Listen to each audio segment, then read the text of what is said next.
کروں گا۔ یہ ایکس مسلم جو ہے نا وہ شیطان بھی تھا۔ میں نے پہلے بھی جواب دیا ہے یہی بات سمجھانے کے لیے۔ اس نے جنت کو اس نے دیکھا ہوا تھا، فرشتوں کو اس نے دیکھا ہوا تھا، اور سارا غیب کا نظام اس کے اوپر کھلا ہوا تھا، لیکن تکبر کیا، اپنی عقل پر چلا اور مردود ہو گیا۔ اور ایکس مسلمان جن تھا، مسلمان فرشتہ تھا، جو بھی تھا وہ جن تھا، فرشتوں کا سردار بنایا ہوا تھا اللہ نے۔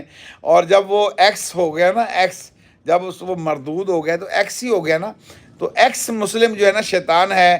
اور جو اس کے ماننے والے، اس کے حواری تو دنیا میں بھی ہوں گے نا، ایسا تو پکی بات ہے۔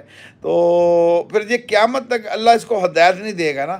یہ قرآن پڑھیے، آپ کو سمجھ میں آئے کہ قرآن کے اندر ایک آیت اللہ نے اتاری ہے جس میں یہ ذکر ہے کہ پھر اللہ جو تکبر کرنے والا ہے، من یہدہ اللہ فلا مضل لہ ومن یضللہ فلا ہادی لہ، یہ آیت ہے قرآن پاک میں جس کا ترجمے کا مفہوم ہے جس کو اللہ ہدایت دے اسے کوئی گمراہ نہیں کر سکتا، جسے اللہ گمراہ کر دے اسے ہدایت کوئی نہیں دے سکتا۔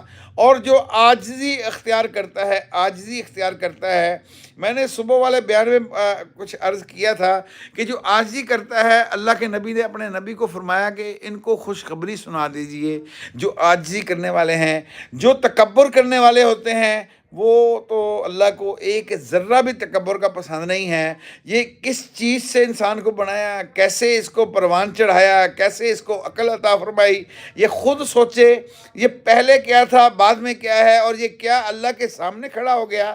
وَهُوَ خَصِيمٌ مُّبِينٌ، یہ سورہ یاسین کی آیت ہے، اور آخری رکوع میں اس کو تلاش کر لیجئے گا کہ اللہ واضح فرما رہا کہ جب ہم اس کو عقل دے دیتے ہیں، مال و متاع عطا فرماتے ہیں، اور یہ بادشاہ بن جاتا ہے، اور پھر یہ کچھ عقل والا بن جاتا ہے، وَهُوَ خَصِيمٌ مُّبِينٌ، پھر ہم سے جھگڑا شروع کر دیتا ہے۔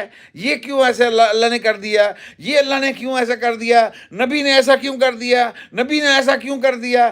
تو یہ ایکس مسلم جو ہے یہ زیادہ خطرناک ہے، جیسے شیطان جو ہے بہت خطرناک ہے، بہت خطرناک ہے۔ اس کو اللہ نے قرآن میں یوں فرمایا کہ الم اعہد الیکم یا بنی آدم، اے آدم کی اولاد، شیطان تمہارا کھلا ہوا دشمن ہے۔ اس نے قسم اٹھائی ہے کہ تمہیں جہنم میں لے جانا ہے، تو بھی کوشش تو کریں ہم اس شیطان کو پہچانیں۔ وہی ہے جو ہمارے دل میں وسوسے ڈالتا ہے، بس اور کچھ نہیں کر سکتا۔ اور قرآن پاک کی آیتیں ہیں، جب جہنمیوں کو جہنم میں ڈال دیا جائے گا تو سارے اکٹھے ہو کر شیطان کے پاس جائیں گے اور اسے جا کر کہیں گے، یہ قرآن میں اللہ نے نقشہ کھینچا ہے، بتایا ہے ہمیں کہ وہ جا کر